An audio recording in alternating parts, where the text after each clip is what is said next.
So, David, Pat Riley had his end of season press conference earlier this week, and there's a lot to unpack there. The main theme seemed to be around availability. He mentioned Yep. that multiple times, and that also relates to another thing that stood out to me, which was Jimmy Butler's contract extension. Pat said they have not discussed that extension during the offseason thus far. He also mentioned that they don't have to give him that extension this year and essentially can wait till next season and take a wait and see approach, which I think is interesting. So David, what scenario do you think is most likely to happen? You think you think the Heat will cave in and give Jimmy Butler his extension this offseason?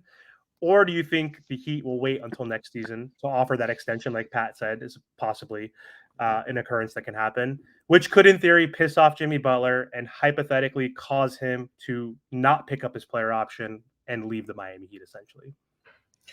I don't think they'll offer him the extension, and certainly not for the price that we've heard regarding the full max, which is somewhere around the vicinity of $120 million for 2 years or something close to that. And so I don't think the Heat organization feels comfortable giving him that money whatsoever. So that's the least likely scenario, is that he's going to get the exact money that we've heard from his agent in terms of what he might want with this extension.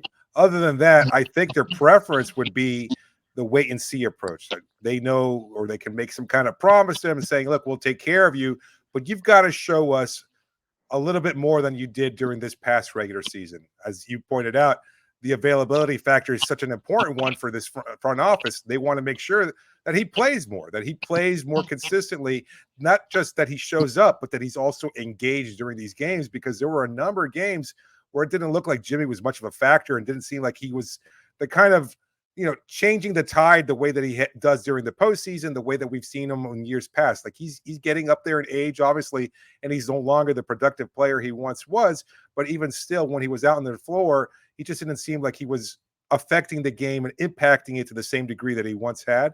So I think their preferred approach would be the wait and see one, where they see what he does during this season. They'll make whatever changes they can to improve the roster, although I don't think there are many available to them. So I don't see that as really a realistic option either. And then kind of figure it out next season where they can give him the extension, or at some amount that might be significantly lower than what he's asking for, or that what he's reportedly asking for, because we don't know. Like this could all change in July 7th. He could walk into that office with Bernie Lee, his agent, and be like, look, I want 2 years, $80 million. And the Heat will say, okay, that's a number we're comfortable with. And then the whole drama is resolved before it actually even happens. I don't think that's likely to happen, but that's one possibility. And to follow up to that real quick, though, so by not giving him that extension right away, do you think that can make him disgruntled by any means? I know he said at the Grand Prix in Miami, like, sure, I want to win a championship, I want to be here and all that stuff. But do you think that's a possibility of like kind of souring the relationship if we don't extend it now?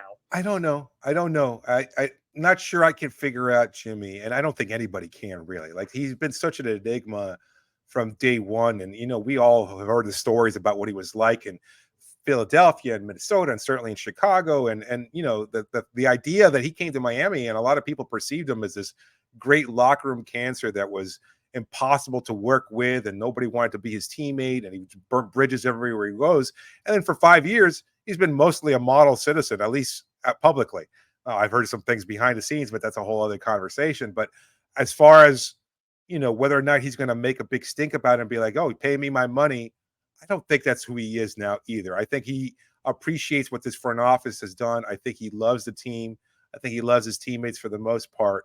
I don't think he's going to make a big stink about it. But at the same time, I could see him just say, look, not even necessarily making a big stink about it, just saying, look, if you don't pay me or give me my extension, I just don't want to be here. So it might not be like this public messy divorce, but it might still be a divorce nonetheless. So it's really, really tricky to kind of read where Jimmy is at this point, because he's got so many off the court interests and everything else like that. And like you said, he's seemed so happy here, and he does want to win here in Miami in a way that I don't think he necessarily wanted to win in Minnesota or Philadelphia. And so I think, all things being equal, I think he would prefer to stay here in Miami, but it has to be for a much more reasonable price. So we'll see how it all plays out. I know that's kind of a lukewarm answer, but I can't really get a read on Jimmy and whether or not he's going to make that kind of a big stink, because I don't know that there are a lot of teams saying, I can't wait to add a 35-year-old star that's only going to play for 60 games a year and might not be healthy and pay him $60 million by the time he's 37. I don't know that there's a long list of suitors at this point in his career because he's not KD. He's not a proven commodity in terms of like being able to produce 25 points per game. And he's certainly not a young player either. We saw this last year with Dame Lillard, who is a much better offensive player than Jimmy Butler. And it's not like there were a whole lot of teams saying, oh, we can't wait to add that guy at his age, despite the fact that he's a proven offensive player. So I don't know that there's going to be a long list of teams that are going to be trying to add a player like Jimmy at this point in his career.